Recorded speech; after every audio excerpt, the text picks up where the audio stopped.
அனைவருக்கும் வணக்கம்.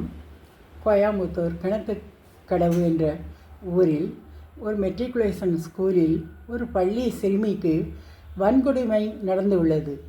அந்த பெண் குழந்தை 10 நாட்களுக்கு முன் பூ பெய்தினாள். இப்பொழுது பரீட்சை நடக்கிறது. ஆகையினால் அவள் வந்து திங்கட்கிழமை பரீட்சை எழுத வந்திருக்கிறாள். வரும்பொழுது வெளியில் உட்கார வைத்து அந்த பெண்ணை உள்ளே விடாமல், மன உளைச்சல் எப்படி இருக்கும் அந்த பெண் குழந்தை, அதை தனியாக வெளியில் உட்காந்து பரீட்சை எழுதுகிறாள். தற்சமயம் அந்த பொண்ணோட அம்மா வந்திருக்காங்க. ஏண்டி நீ வெளியே உட்காந்து எழுதுறேன்னு, எங்கள் டீச்சர் சொல்லிட்டாங்க உள்ளே எழுதக்கூடாதுன்னு. இது என்னங்க தீண்டாமை? பெண் குழந்தைகள் பருவம் எய்வது இயற்கை, அதை மாற்றவே முடியாது, இறைவன் படைப்பு. அதுவும் அந்த பெண் ஒரு அருந்ததி சமுதாயத்தைச் சேர்ந்த பெண் குழந்தை என்று தீட்டு என்று பள்ளி நிர்வாகம் வெளியில் வைத்து பரீட்சை எழுத வைத்திருக்கிறது.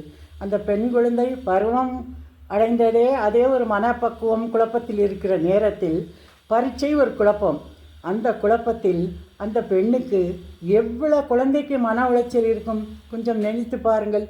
இதில் சனாதானம் என்கிறார்கள், ஜாதி இல்லைங்கிறார்கள், என்னமெல்லாம் சொல்கிறார்கள். வன்கொடுமைகள் இன்னும் நடந்து கொண்டே தான் இருக்குது. நிச்சயமாக அரசாங்கம் இதில் தலையிட்டு அந்த தனியார் பள்ளியில் லைசன்ஸை கேன்சல் பண்ண வேண்டும். அதில் கைது செய்யப்பட்ட முதல்வர் ஒரு பெண்மணி, ஆனந்தி என்ற அம்மா. ஒரு பெண்மணி இப்படி நடந்து கொள்வார்களா? குழந்தைகள் பாவம், பிள்ளைகள் படிக்க வராங்க. முதியவர்கள் ஆன பிறகு அந்த பிரச்சனை நின்றுவிடும்.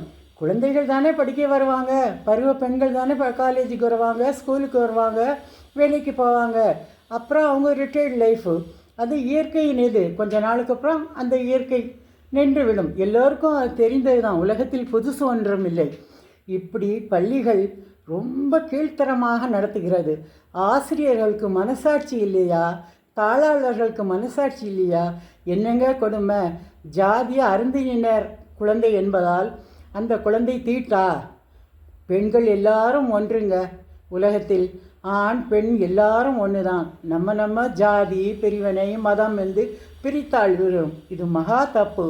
இதற்கு கல்வித்துறை அமைச்சர் தமிழக நிச்சயமாக மகேஷ் பொய்யாமொழி ஒரு நடவடிக்கை எடுக்க வேண்டும் என்று நான் வேண்டிக் கொள்கிறேன் அனைவரையும். நன்றி, வணக்கம். பாரத் மாதா கி ஜெய்.